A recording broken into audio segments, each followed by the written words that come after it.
Yo, yo, yo, what's going on, y'all? Good morning. All right, so let's jump right into it. Let me share my screen.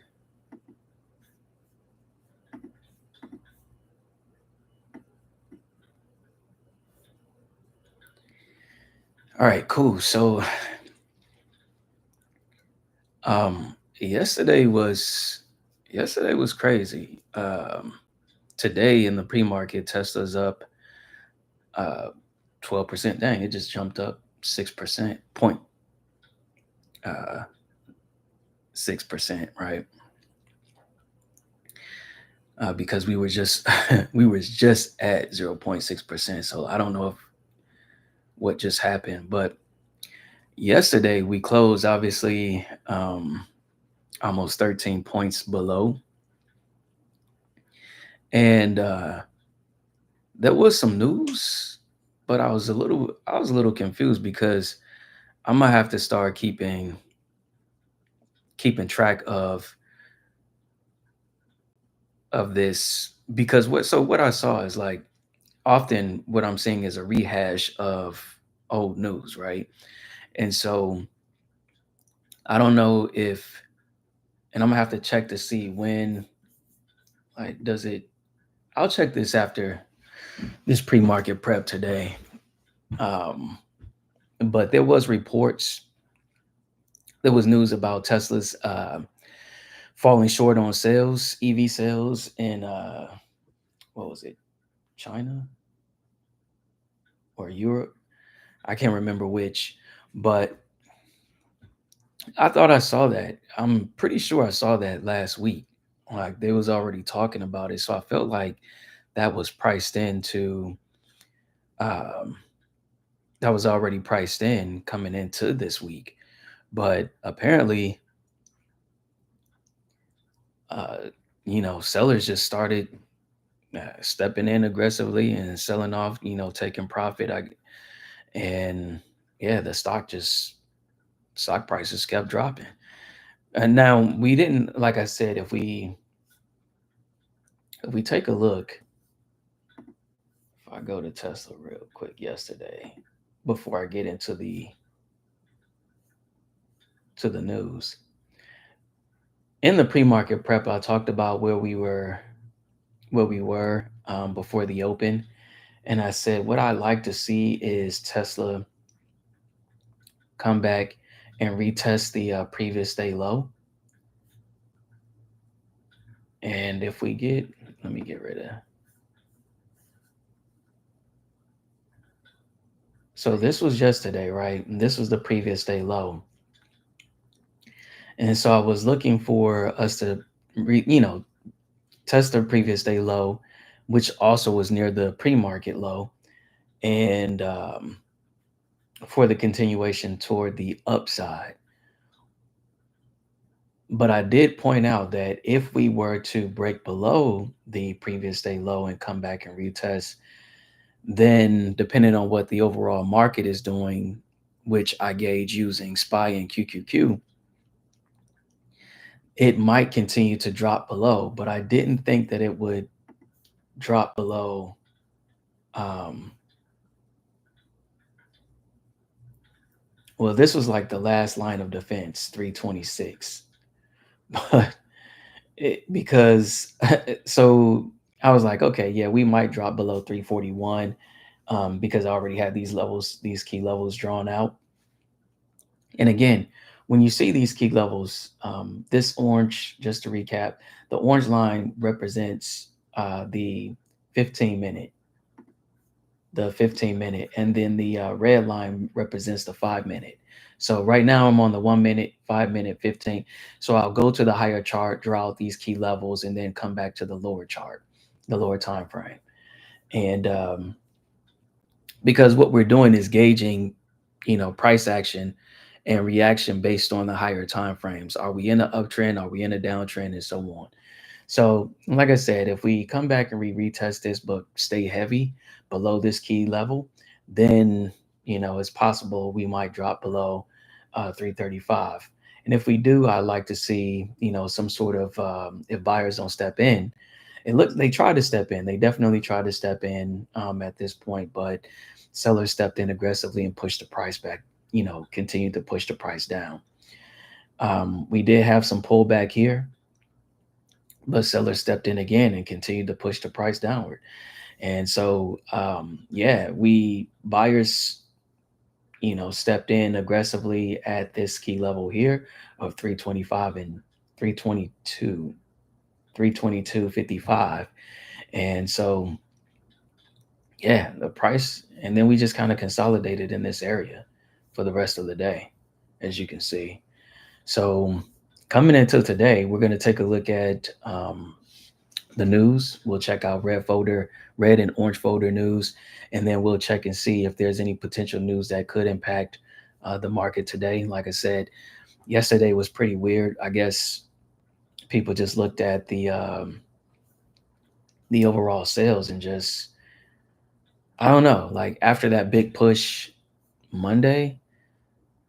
Um, and I did kind of point this out. It's like, man, the way the momentum was so strong toward the upside that we had very few pullbacks in that trend. And so that was a little concerning. And I said, well, typically if you have something like that, then expect, a drop.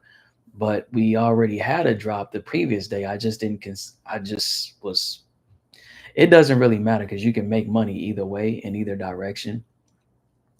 This is what we really want to stay away from, is this kind of activity.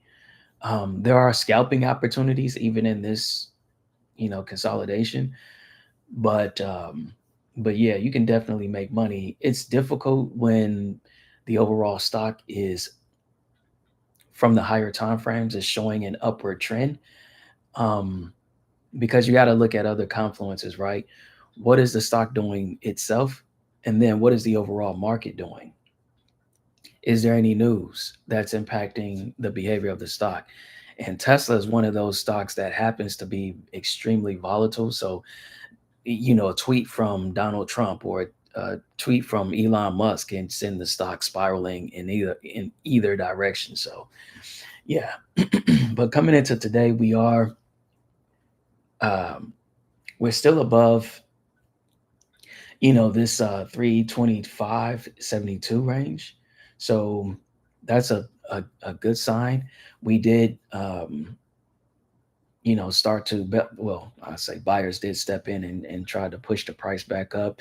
We came back and retested this zone. So, we'll see coming until today what that looks like. So we'll go over news and then I'll come back and discuss the game plan. So let's take a look at the news. So, yeah, see, look at that. We just dropped from 13% to 2%.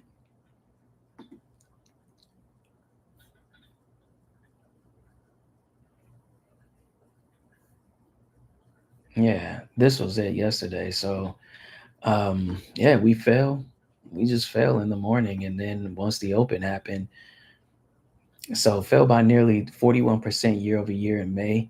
So that's what I was saying. I was going to check is see, I'll start keeping track of these reports. Like, when do these reports launch?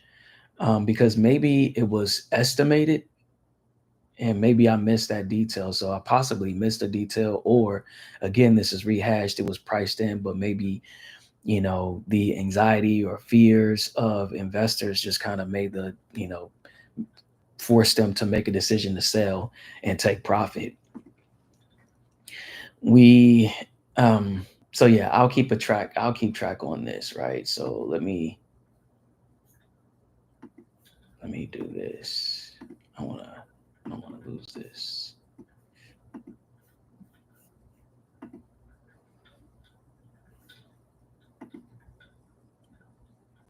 All right, so yeah, see that now we jumped up to 22%. So let's see. Well, let's check red folder news first today. Today's Thursday. So we did have some red folder news at 6. Let's see if that impacted, because the pre-market opens at 3. So let's check 6 o'clock.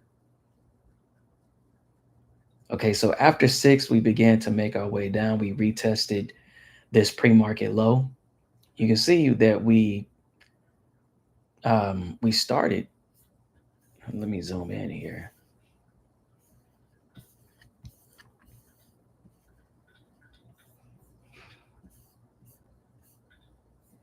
So you can see where we started once the market opens at this zone, at this pricing zone, right? So around 326 and change. So we started here. You can see the wick. Notice the wick at this key at this level.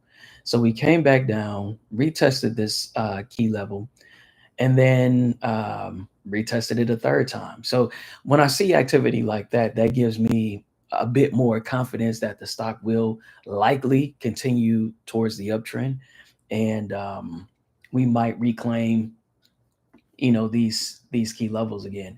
So 335. So I'll be looking for the reaction off the pre-market high once the market opens and 335. If we come back and retest the zone, then yeah, it's likely we'll and buyers step in aggressively, as well as the overall market SPY and QQQ reflects the same, then yeah, it's that will even shore up, confidence, investor confidence, for more buyers to possibly step in aggressively and push the stock upward.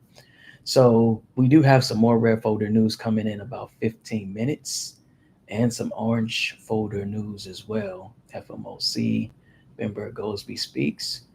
So we'll take a look and see what happens there. Governor Bailey speaks. All right, so we have some orange folder news happening at 9. I don't think this likely won't impact the market. Well, Tesla. ECB president speaks. Tokyo core CPI. All right, so I'll keep an eye out on the 1:30 orange folder news, and then 6:30 before the market, the post market. So the market overall trading session closes at 3 p.m. Central, 4 p.m. Uh, Eastern, right? And then the post market begins, right? But it closes at 7 p.m. Central, 8 p.m. Eastern. So I'll see what impact this potentially has on the market going into Friday. So I'll talk about that tomorrow in the pre-market prep. So taking a look at the news, let's see if we see anything. These Tesla focus on automation, robotics set stage for growth. This is what we talked about. That's why I said, if you're going to trade Tesla, if you're interested in investing in Tesla, whether you're buying the stock straight out, I feel like this is an opportunity to buy, because if you look at the higher time frame, let's go to the if you go to the higher time frame, we came back. We're still in an uptrend. Okay, you can see that here. So you can see that here we're making higher lows,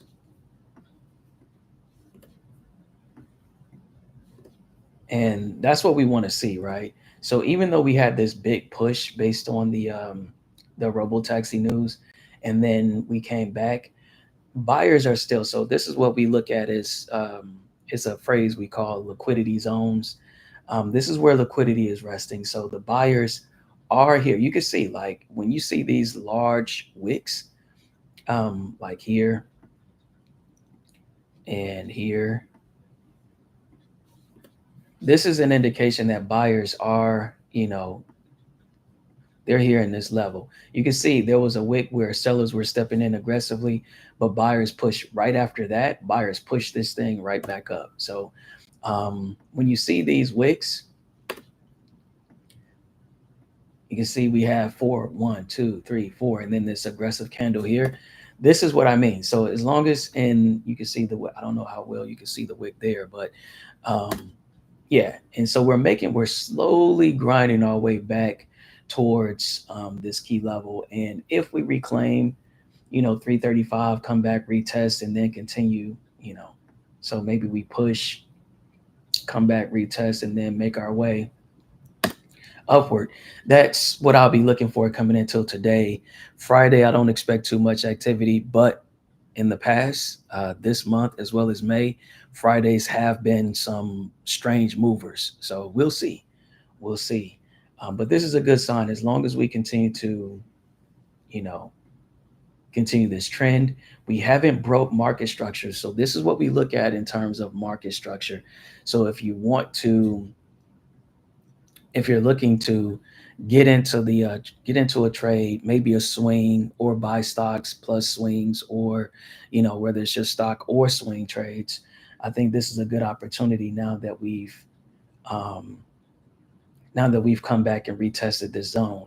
This gives a bit more confidence that we're using this level as support, and we haven't broken below this level of support here. So if we draw out this level as support, where we have multiple touches here,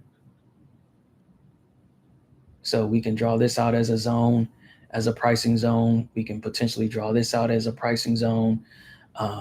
So we can do this, like draw this out as a pricing zone,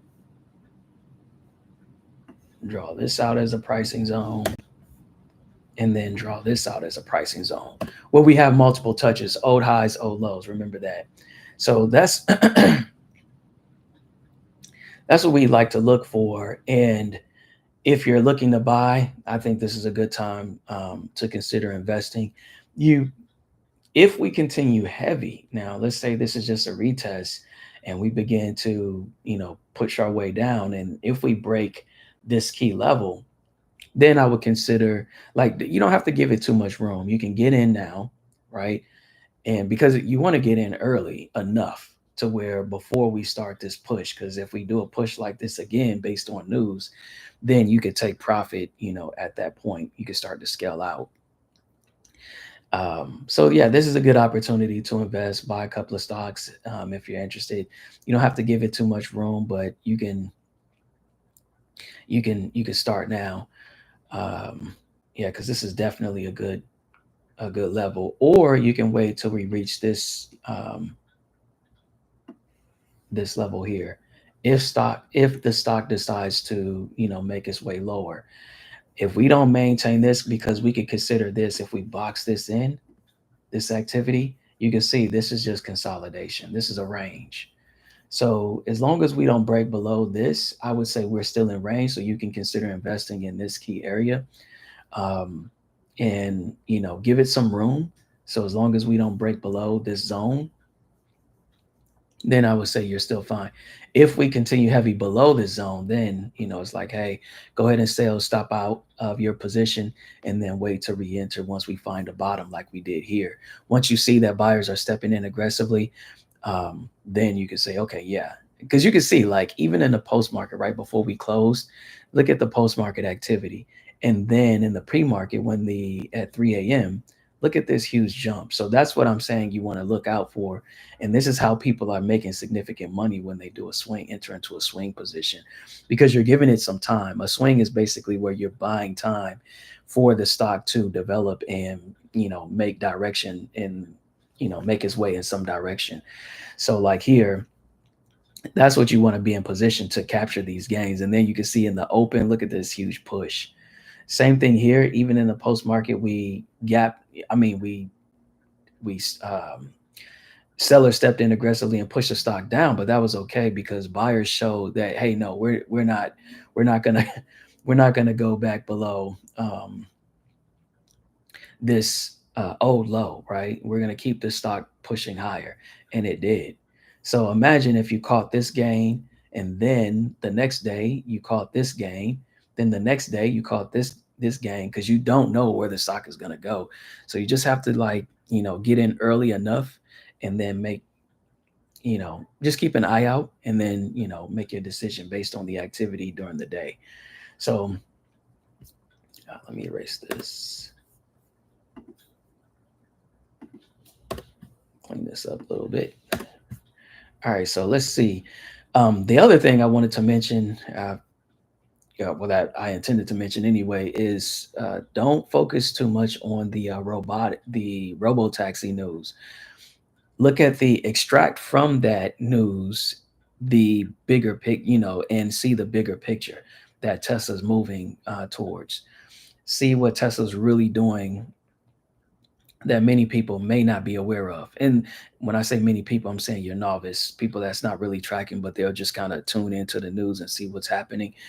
Um, the AI arm or leg of Tesla's business is what they're focusing on, AI and robotics. This is the larger picture. So, robotics, automation, and data. Okay, they're accumulating a lot of data, and that data is going to help strengthen their AI and robotics. And that data is gonna be another leg of their business. I talked about this in other pre-market preps. So keep an eye out on this news as you see it. All right, so Tesla benchmark to 475 from 350, maintains buy rating. Tesla stock ticks higher. Robotaxi and excitement can fend off more bad news. We'll take a look at that. Let's see. 2 hours ago, Wall Street bet stocks. Da da da. In case you missed the schedule of Reuters features, the Tesla Robotaxi launch shows Google Waymo is worth more than 45 billion. Oh, this is interesting. Tesla opens first center in Saudi Arabia. So we talked about that. So it looks like they launched. Tesla officially opens its first center in Kingdom of Saudi Arabia. Remember, they're focusing on, you know, higher end uh, clients or customers. That's their target. So we'll keep an eye out on that as well. Wall Street mix as traders parse Powell's remarks. Nvidia hits. This was yesterday, so let's take a look and see what they said here. Dow Jones. Da, da, da, da, da. Powell told the Senate Committee on Banking, Housing, and Urban Affairs Wednesday that there will be some inflation from tariffs in the coming months. Okay, so we'll keep an eye out on that. We still have the July, I think it's July 6th, where the tariffs are set to resume. So we'll keep an eye out on whatever news comes during as we approach that date. So on Tuesday, Powell said prepared remarks to the House Committee Financial Services that the Fed can continue to wait and evaluate how the U.S. economy responds to policy changes. While I continue to expect it will be appropriate to resume gradual policy normalization later this year, my outlook could change significantly as events unfold. Da, da, da. Much will depend on whether the price shock from tariffs dissipates quickly. So we'll keep an eye out on that too. All right, so let's see. Tesla tanks on weak sales. Yeah, like I said, that was pretty strange. But let's take a look at this news here. This Waymo is obviously Google's self-driving vehicle, um, and they're obviously in competition with Tesla. Tesla launch last weekend involves, let's see, it really highlights how underappreciated Google parent Alphabet might be for its own much more advanced self-driving.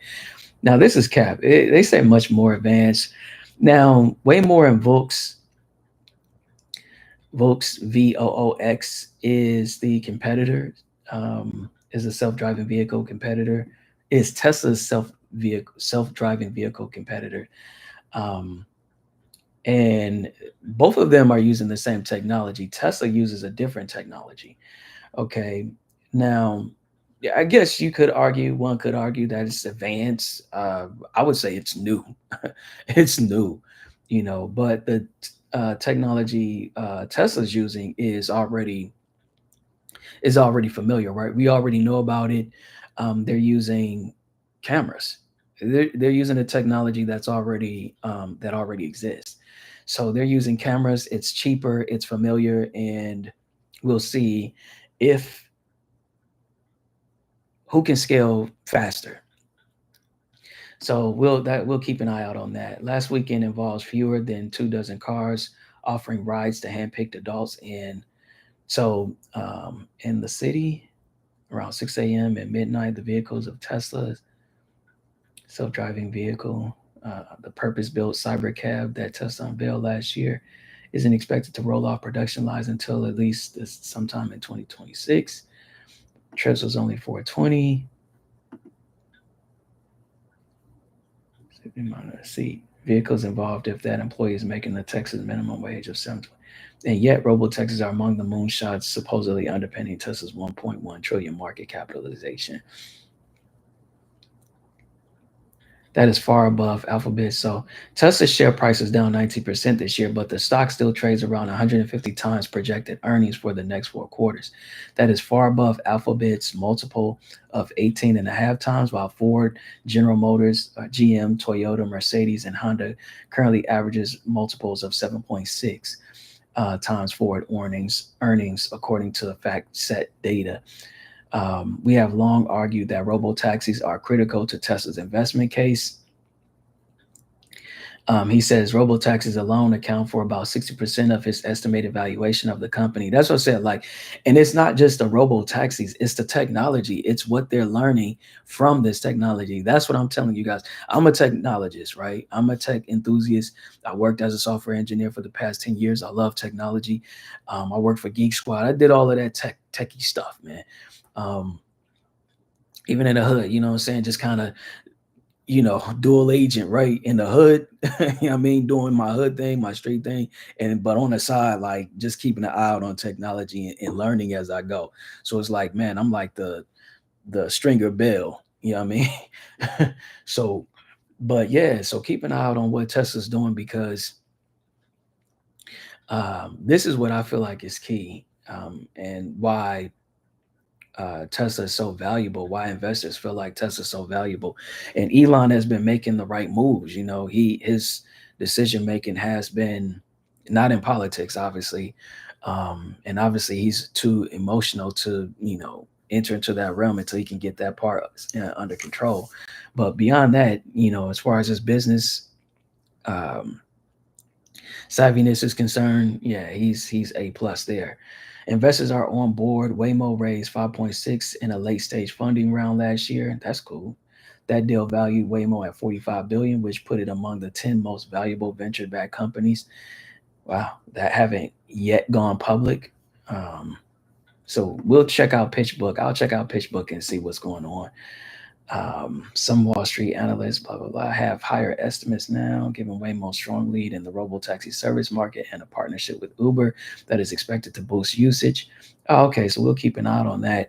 Um, Now, for investors, like I said, I primarily trade Tesla, but in terms of investing, I have no bias.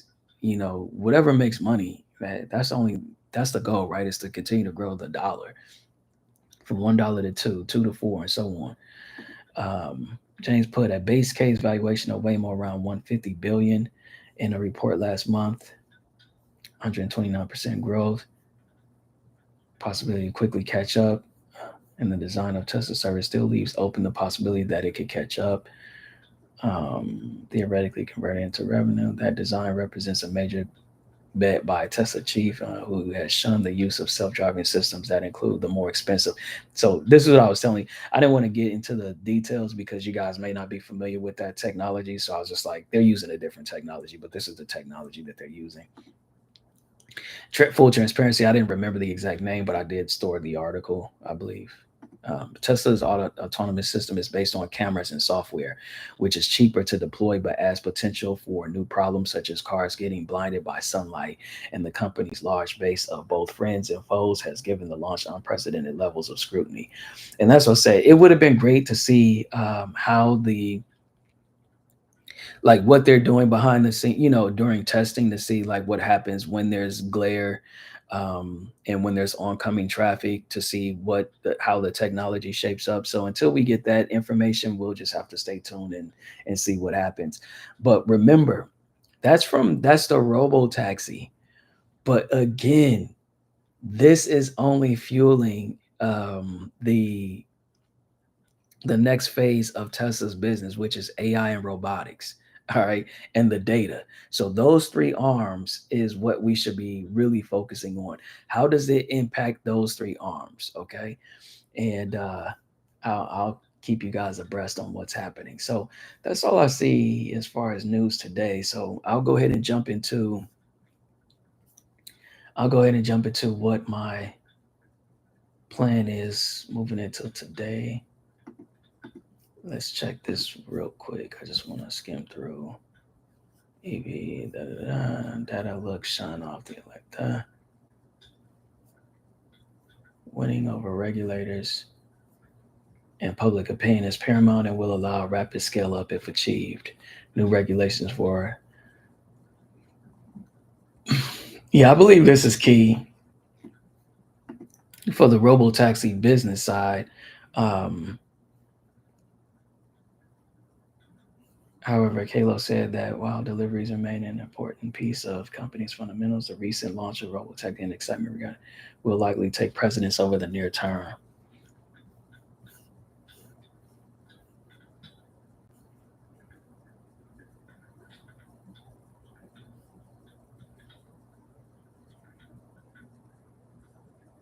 Second quarter deliveries. Attention may soon turn to another catalyst that could challenge the robotaxi optimism. I'm gonna check into this. Okay, so let's go ahead and jump into today. Oh, let's check out the red folder news and see how that. It's after 7:30. Whoa, so we came in a bit higher than forecast. Everything else looked neutral. Okay, so let's see how that impacted the stock. 7:30. So we did drop a bit. Let's see the reaction off of this pricing zone. Let's check the overall markets before I get into today. Yeah, markets are dropping as well. Looks like buyers are stepping in. Let's check Qs. Oops. Yeah, same thing. Dropped at 7:30. Buyers are stepping in. So we'll see the reaction off of this key level coming into the open today. So we got 1 hour before the market opens. So coming into today, looks like we're still above the previous day um, high for Qs. We did drop obviously a little bit. So we'll see. It looks like we're going to stay around this, hover around this zone. So we'll keep an eye out on that today. Um, so what I want to see coming into today is for Tesla, as long as we continue to make higher lows, see, then I'm fine with that. I'm fine with this. We did kind of, you know, consolidate, but this is a good sign that we made, a higher low. So this is a down close candle. This is a down close candle. So that's what we're looking for coming into today. Let me clean this up. We mess. All right. So what I'd like to see is coming into today, after once we open, is the reaction off this key level, this pricing zone here, between 325 and 327 or 326. Let's just say 327. So from here to here is what I'm looking for.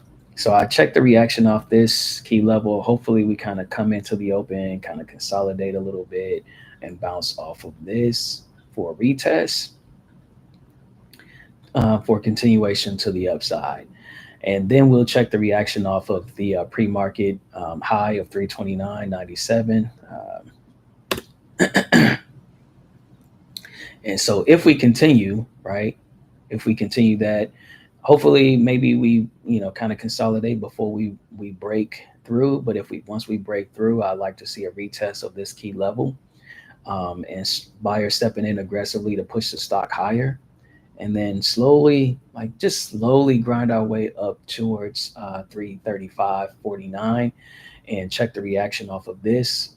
Hopefully we can kind of like gradually grind our way above it, break with like aggressiveness from the buyers in, and show displacement, and then come back. Let's have a slight pullback and retest to this key zone for continuation up. That's what I'll be looking for coming until today.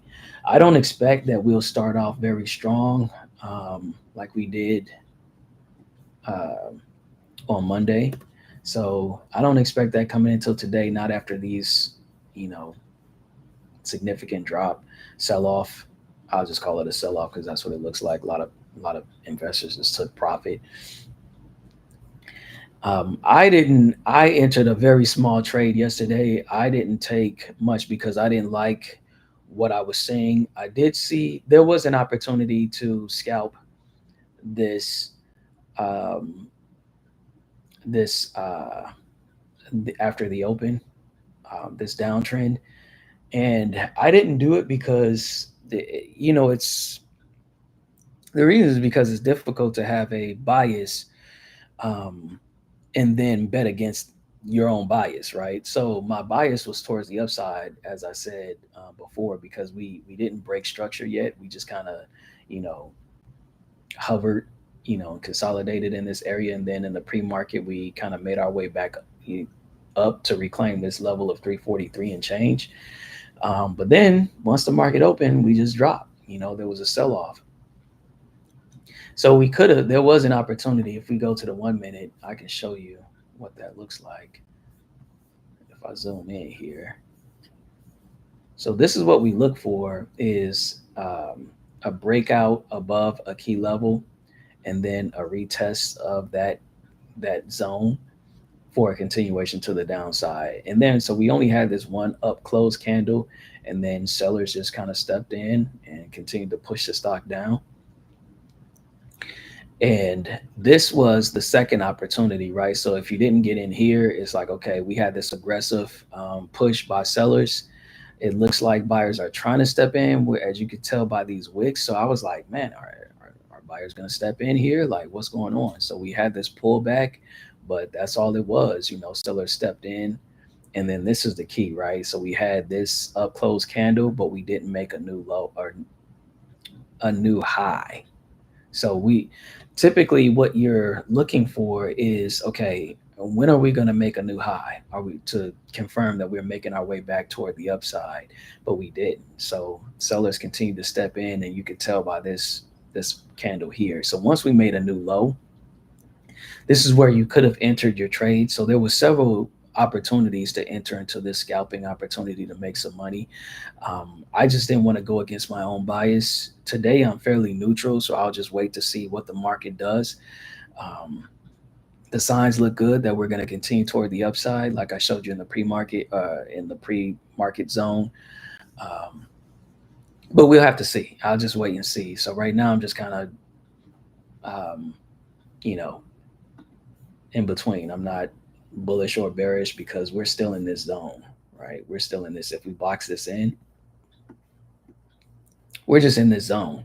So we haven't broke market structure yet. If we go below this zone, if we break below this zone and stay heavy, then obviously that's confirmation that we're definitely going to continue toward the downside, and we might even come back and touch retest this zone 320, the previous day low 320 and change. But that's my game plan coming until today. So I'm gonna keep an eye out on this. If you found value in this content, then feel free to like and subscribe and follow for more. Again, just to recap, I specifically trade Tesla.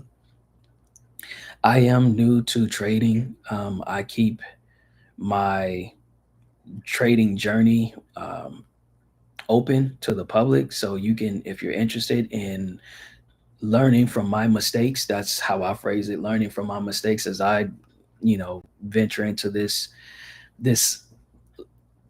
aspect of investing, because this is another investment vehicle. What I began with is real estate and other types of investment vehicles like CDs, stuff like that. They just don't move. Real estate does, but the problem that I had with real estate investing is you need a uh, what I was looking at is buying properties that needed to be flipped, and I would buy them at a discount from a tax foreclosure sale and then resell them. So I didn't have a team that I can rely on to renovate the property, so I would just buy them and then sell them.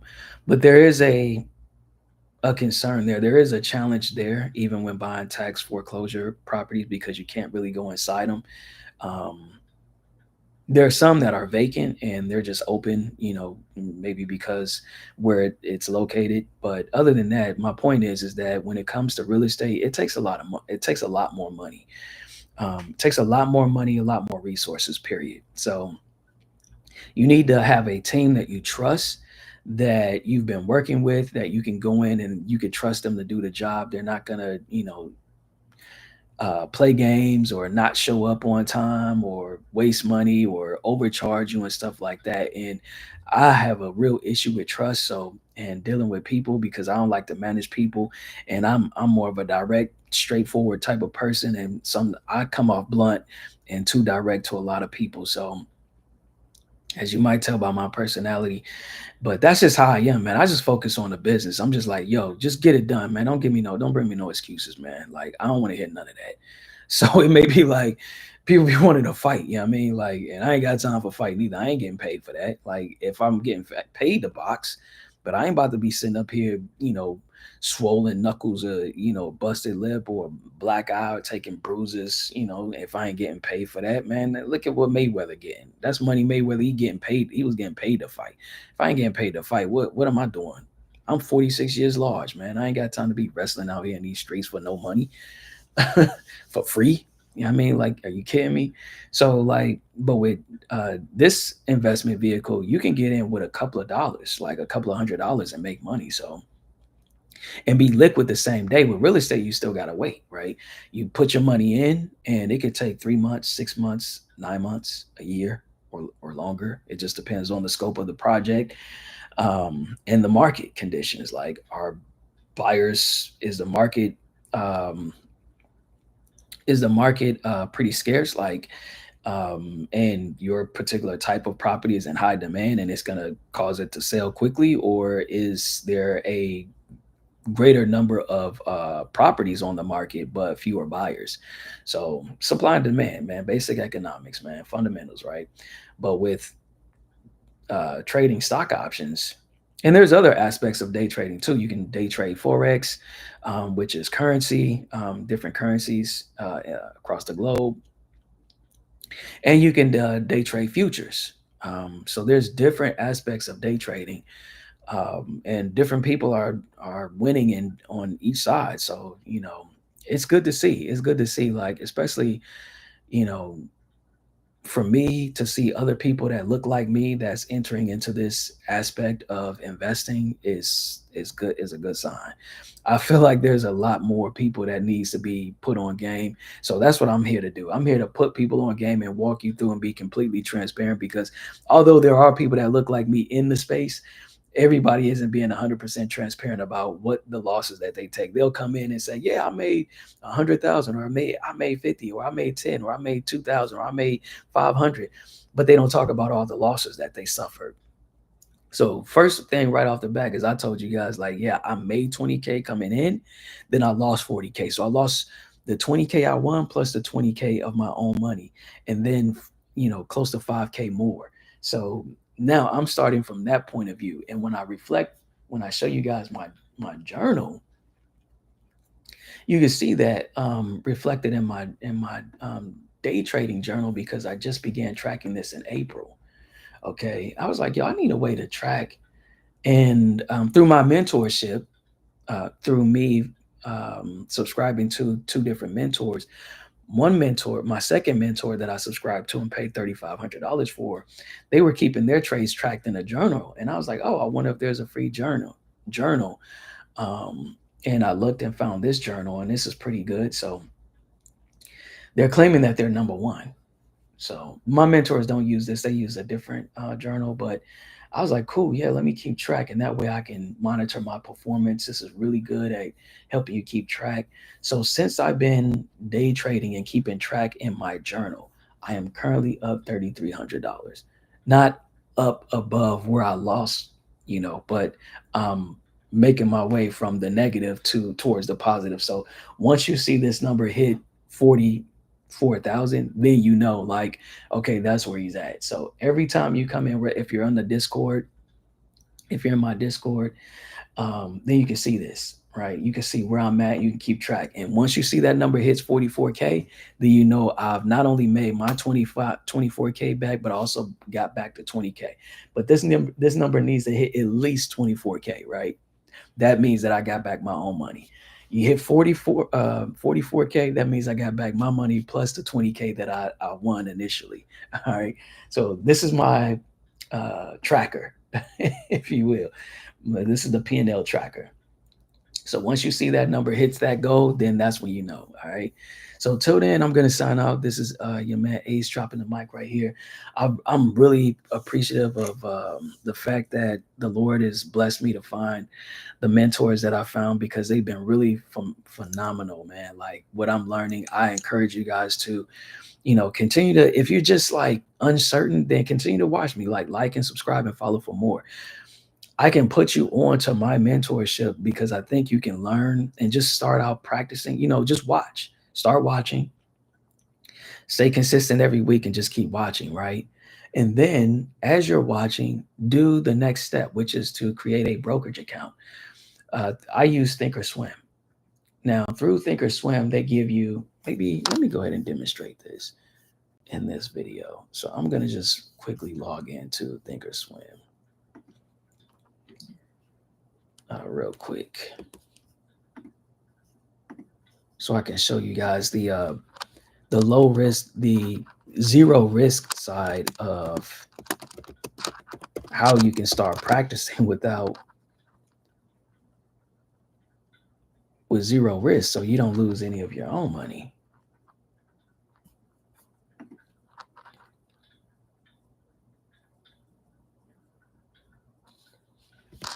Give me 1 second, logging in here.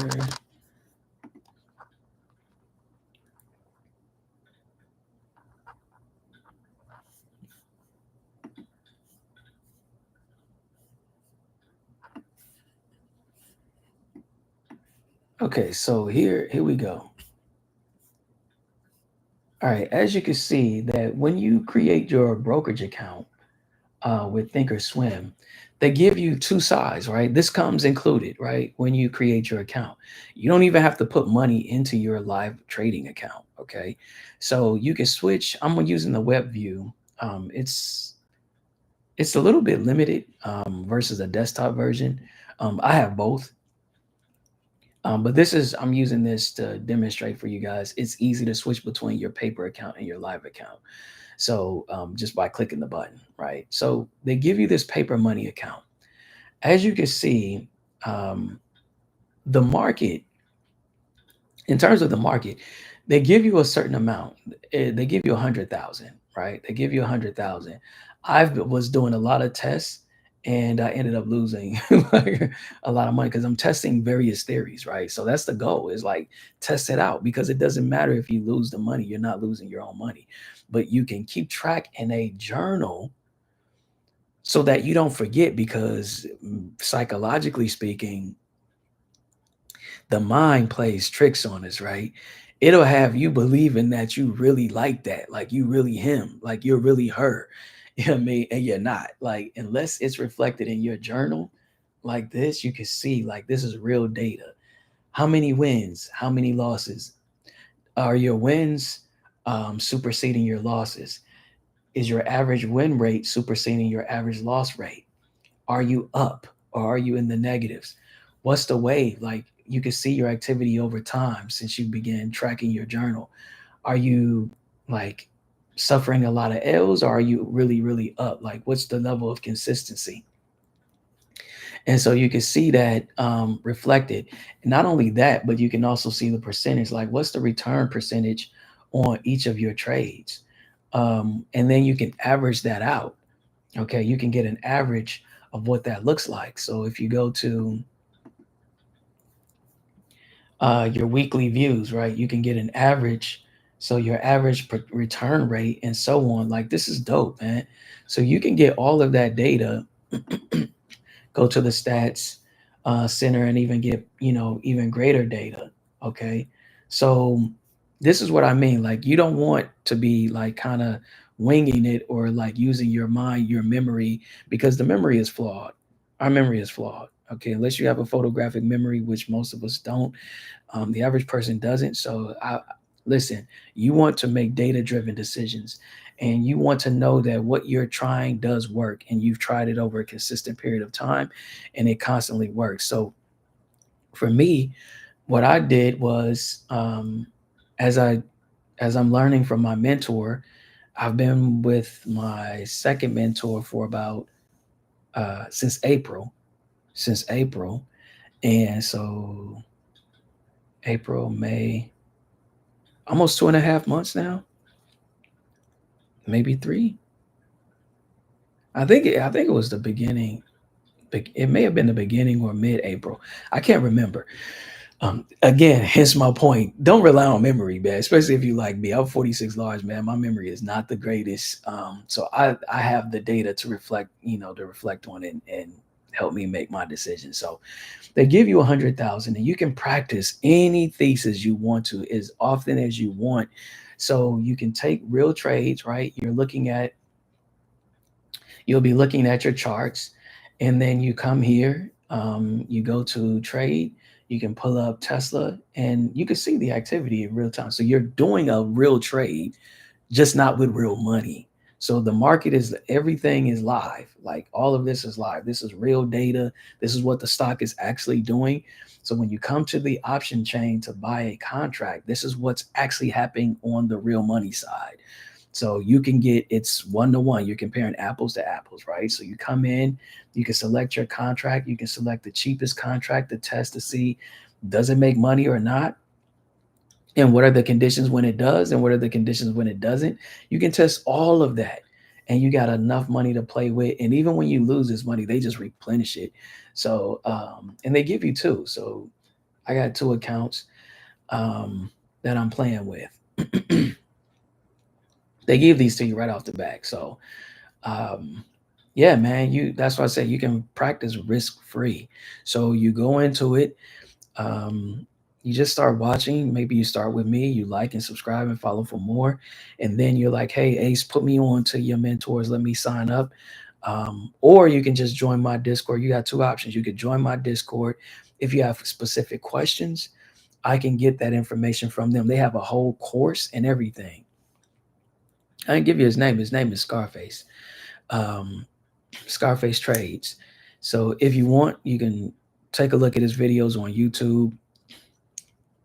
He has really great videos on YouTube, but they actually took his videos. They started to flag his videos. I don't know why AI is flagging his videos, because they're really really good. They're really good. He's a really fundamental, um, a really great teacher. This guy's only 23 years old, man. He's 20 plus. He's 20 plus years younger than I am. That's crazy, and he's a multimillionaire. Everything's confirmed, right? He shows it. He's completely transparent with his trades, what he's making, what he's losing, and it's phenomenal, man. It's phenomenal to see. So if you don't have $3,500 to join the Discord, because everybody can't just get in, you just can't join it just because even if you have 3,500, there's a wait list. So you gotta, sign up, and then they'll send you an email, let you know when you're eligible to get an interview, and then they'll interview you and see if you're a good fit. And then if you're a good fit, then they'll meet with you and you have a conversation and go from there. So you just can't just join it. But like I said, I'm already in, and you can get access to them through me via my own Discord. So I'm sharing it with a few friends, and providing access. This is the opportunity. I said, hey, I'll give you guys, access for a certain period of time. If you find value, then let me know. But I'm not going to continue to share access for free, because I need people to demonstrate that they're valuing this. There's no need for me to just share something so valuable for free. But I will share. I won't gatekeep. I will share for free for a period of time, because I want you to get on. I want you to have enough time to see how this works. So with that said, you can try it out, and see how you like it, and just go from there. You start one step at a time. Watch, learn, create your brokerage account, start practicing risk free, and then as you practice, 30 days, 90 days, 6 months, you start to get the feel for it. You see how easy it becomes. You see how easy it becomes, and When you do that, because I can show you on my, I created this. So I write, as you know, I was a software engineer, right? So when I learned that you can write custom scripts to, input it in these systems, so you can input your custom script in TradingView, which is the what I use to conduct my chart analysis, and you can add scripts to Thinkorswim. You can't do it in the web view; you have to do it on the desktop, but you can add custom scripts to it too. So you can automate your trades. You don't even have to sit in front of your, excuse me, you don't even have to sit in front of your computer to enter trades manually. You can you can write your own code, your own script to do it for you. If you don't feel comfortable doing that, that's for people who feel comfortable doing that. You can buy or subscribe to a service that already offers that service, um, and then you just have to do your due diligence to see how well does it work, and test it out. But yeah, you can do that. So there's plenty of opportunities here for you to, you know, step in slowly, gradually, and get a feel, get become more familiar and comfortable, and then progress and go from there. But yeah, I wrote this script to have an objective view, right? Where I'm not just leaning on my own thought process, because it is easy and tempting to get caught up in these different psychological s- uh what do you call it? There's a phrase for it. I can't think. But man, you revert back to old behaviors. And when you're trading, day trading, it reveals a lot as far as your inner demons. Your because if you lack patience, if you lack discipline, if you lack self-control, if you lack money management skills, all of that's going to be reflected. As you can see, a lot of people are jumping into day trading, and they're losing a lot of money, like blowing their accounts, because this is not for where you come in and just throw money, you know what I'm saying, at the market and expect to just profit. It doesn't work like that. You got to put in the time. You got to practice a specific strategy consistently. Like a lot of people get in, they find a strategy, and then they bounce from strategy to strategy every other week or every other month, and you can't do that. Like the winners, all the winners that win, they tell you the same thing. It's the same thing.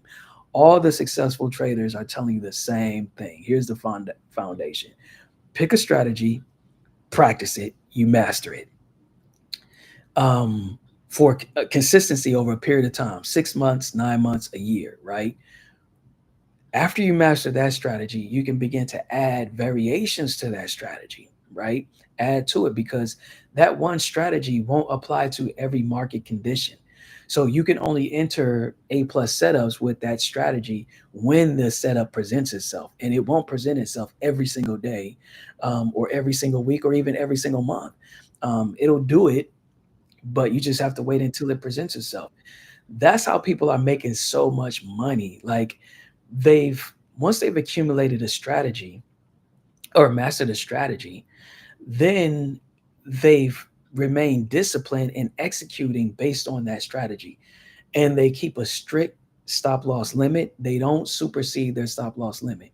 Your stop loss limit is saying, at what point does the entry get validated? I mean, invalidated. When does my trade get invalidated? Okay. And when you either it's a certain percentage or a dollar amount or a certain key level, and it's like, hey, if I enter in here and if we break below this level here, the trade has been invalidated and I need to jump out. People who are undisciplined, they stay in, and then they stay in and lose money, they keep staying in thinking the trade is going to reverse. They stay in and keep losing money and more money, and then they blow the account. So that's what's happening. Every single successful trader is saying the same thing: practice, practice, master a specific strategy. Once you master it, if you decide you want to move to a different strategy altogether, do that. Then start practicing that strategy. Each strategy comes with a set win probability rate, like win loss probability rate. Like, is it 60%? Is it 55%? Is it 40%? Whatever, right? It's a percentage. And you have to learn what that is. So, hey, what does this strategy produce? What's the probability? the win probability. And then you get all of those details and you're like, okay, now you test with your paper money to see, does it really perform? Like, and then you're testing your own psychology, right? Like in discipline and patience and self-control. A lot of people lack all of those things. And so they just start jumping into trades because they're anxious. I'm guilty of that. I did that. That's why I lost 44,000. I just thought that you can, because it looks so easy, man. When I made that 20,000, that happened so easily, and I was fooled. It tricked me, and I suffered. So now I'm more disciplined and cautious. You can see, like from my journal, um, I'm up right this month, 3,300 for the month. Though, if you look at the calendar, I made 6,000 this month. Look at the number of trades I took so far, and we're almost done with this month. Like I'm really focusing on self control, patience. If I feel too anxious, I'm like, yo, I'm not gonna trade until I feel like I've reduced that anxiety, and then I'm comfortable and I'm seeing the setup clearly, and then I enter the trade.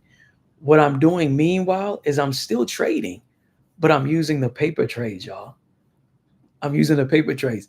And so when I enter these paper trades aggressively and my thesis is incorrect, I'm losing. As you can see, I was up 100, but now I'm down 70. You know what I mean? But this is not I'm not losing my real money. With my real money, look at the discipline. I'm stringing together consistent wins, and the wins are greater than the losses. So that's what matters, right? So as you can see, I really started to string together consistent wins.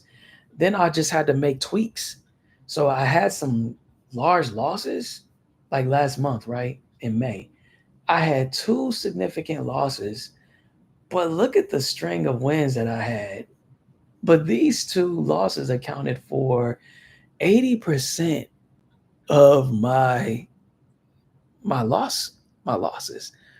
And I'm like, yo, what am I doing?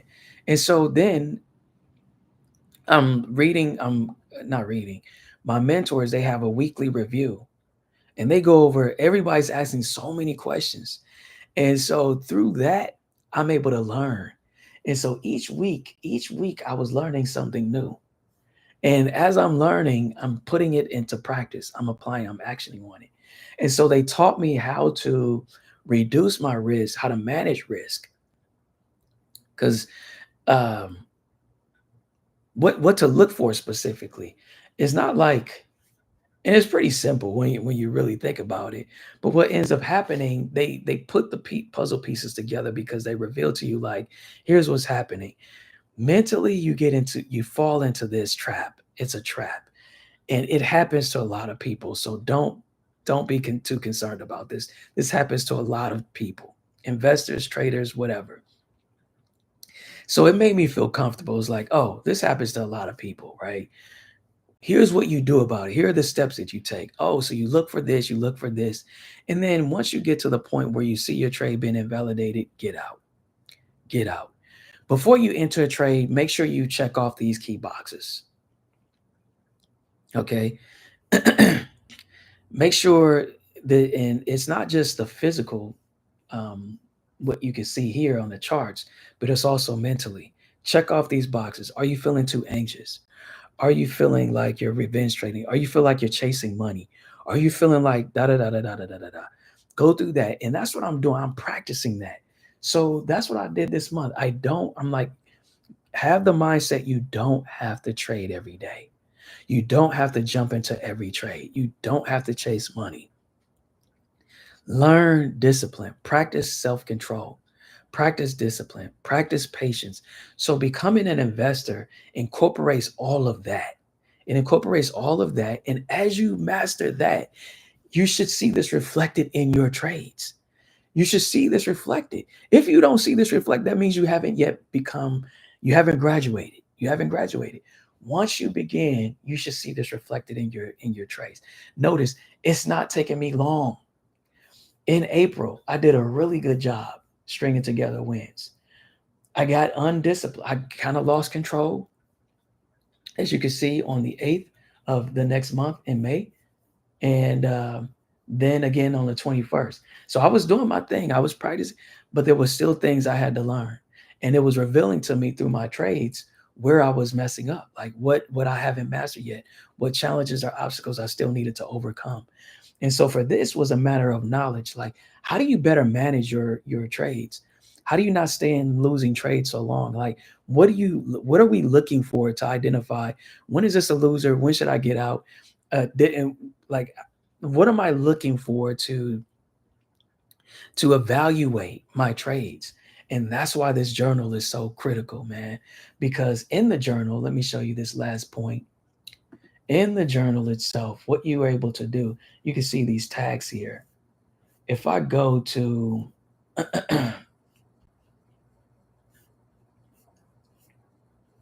let's see, I started learning that about this tagging system.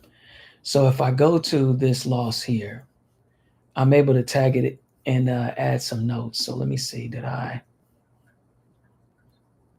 So here, and just a quick note, like a quick mental note of what I did. What did you do in this trade? Man, I held it beyond the 3%. What does this mean? My hard stop loss limit is 1 to 3%, no greater than 4. Okay. And it depends on the size of my position. If I'm taking a 10K to 50K position, I don't want to hold it no longer than 3%. I want to be out of that. The trade is invalidated at between 1 and 3%. I need to be exiting the trade at that point, okay? Because what I'm looking for when I enter into those greater positions is a trade that works right away. That means as soon as I enter the trade, if I show you example what this looks like, as soon as I enter a trade here, I need the next couple of candles working, pushing that stock higher. If after I enter the trade, it does this, let's say, let me give you if after I enter the trade here, it starts to go the other way, I need to be out as soon as I reach 1 to 3%. So not sitting in this trade until this whole thing bottoms out. Or if I got in here and then sitting in through all of this as the trade price begins to work against me and take my money. So that's what I'm logging. Again, if I take a look here and go into a winning trade, this was a scalping trade, small position, and what the stock was and how much money, right? So small position, one contract cost me $1,200, $1,000, and I ended up making $245. I got my thousand back plus 240 plus bucks. Okay, so same thing. Let me look at another loser. Look at a loser trade.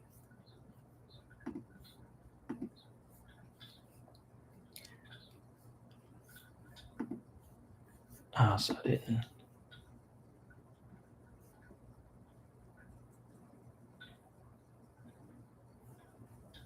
Yeah, so like this winter. So I bought 15 cons, so 66% at the $1 above the entry price. So I'm looking at like for me, my average, my daily average that I want to get my or daily goal or profit target is 300 bucks a day because 300 bucks a day can make you a six-figure salary at the end of the year. Okay. So that's what I'm looking for. So it's like, what do I need to get to reach that point? How much does the price need to move? So for me, 50 cent move, a dollar move will help me, depending on the size of my position, will help me reach my target very quickly. And that's what I need to focus on. Like yesterday, not yes, was it yesterday or the day before yesterday? I think it was Tuesday or when it was Tuesday or Wednesday. But I entered into a trade. I made $340, but I didn't scale out the trade. Which I should have. I should have just. I mean, I scaled out initially. I scaled out of 70%. Left three contracts. I had 10, and but I let the contracts. I let the price. I stayed in too long. I let it keep going, keep going, keep going. When I should have just exited once I got down to $240. I ended up losing all of except 70 bucks. I think it was. Um, Then I entered a second trade, lost the 70 bucks and was down 150. And then I entered a third trade and ended up getting that money back in for a profit of 90 bucks. So you can see like you when you see the money, take it, take the profit, stick to your goals. And this is what will be revealed in your trades. So for me, I'm keeping note of what I'm doing. Like, yo, yeah, you see what happens. Like every time I do that, here's the result. So I'm keeping track of that. Every time you do this, here's the result. Like you need to stick to your script, man. So when I saw myself doing that, I was like, okay, look, be patient. You look at what you're doing, okay? Don't allow yourself to um, throw away all of this, this success. Okay, so I did stay in this trade with my mentor. I traded live with them, and I stayed in there longer than what my own personal stop loss limit. I was trying to stay in with them because they stay in, but because they're taking so much, I'm not going to go into that today, but they have their stop loss limit which supersedes my own personal stop loss limit. So I will enter the trade with them, but I still need to stick to my own personal stop loss limit because for me, I don't want to supersede what I'm here. I don't want to supersede this amount. So I want to not for a single trade, not for a single trade. As you can see, this was only one trade, one trade. I want to do that over the course of three trades, like $1,000 max. So that was my limit. $500 to $700 is my daily limit. That's my daily limit, 5 to 700. Why? Because the data is showing me this is how much I'm making per trade, like per day. Per day. I don't want to supersede this because I can recover from this the following day. If I supersede this and it gets too much, if it's like 1,500, 2,000, 3,000, that's way too much. It'll take me, 3 days to recover from that. And I don't want to be in that type of deficit. So hopefully that makes sense to y'all. If you found, like I said, if you found value, take the small steps. Start watching, subscribe, like, follow for more. Learn from me. Join my Discord. Ask questions. Create your brokerage account. Start trading risk free using paper money. Practice consistently a strategy for 3 months, 6 months, 9 months, a year, and then you'll see exactly what I'm talking about.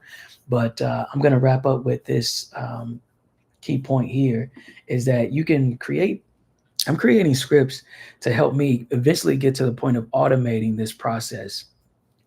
But I have this more objective indicator here that I created a script for that helps me see, like, am I really in a downtrend? Because this is just looking at the data.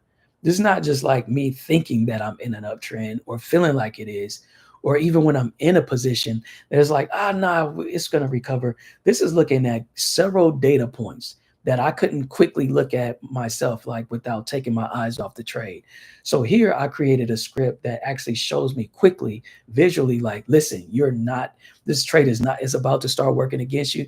You need to consider getting out of this trade. Prepare yourself to exit this position and get out fast. So like I have these indicators and it changes, as the market conditions are changing in real time. So I tested this out yesterday, and this worked really well. You can see it's changing as the market conditions are changing, right? So once these are like, when enough of these confluences are lining up, and I'm going to add more confluences to this as well. But these are the key that I wanted to start testing with something very simple. So keep an eye out on that. Like I said, I'm going to keep you guys up to date with everything that I'm doing and what I'm learning. Learn from my mistakes. I'm telling everything. I'm bringing you behind the veil of day trading. I'm bringing you behind the veil of investing, period. Okay, I'm not a day trader. I'm an investor. I'm just using this as another vehicle that I'm using to grow my money. I'm not biased towards any investment vehicle. Each vehicle has its pros and cons. So this is serving a benefit for a particular goal that I have right now. So, and if that once that changes, then I'm going to look for other investment vehicles. But I can't learn them all at once. I'm just one person. So eventually, I want to build a community where we have all the information. Everything is transparent, and we have all the information so we can, take advantage of the opportunities that presents themselves each day across the different investment vehicles. So we're not missing out on opportunities, period. That's what I'd like to see. That's my vision. So anyway, it's your man Ace. I'm signing out. Till next video, I'll catch you guys tomorrow. Later.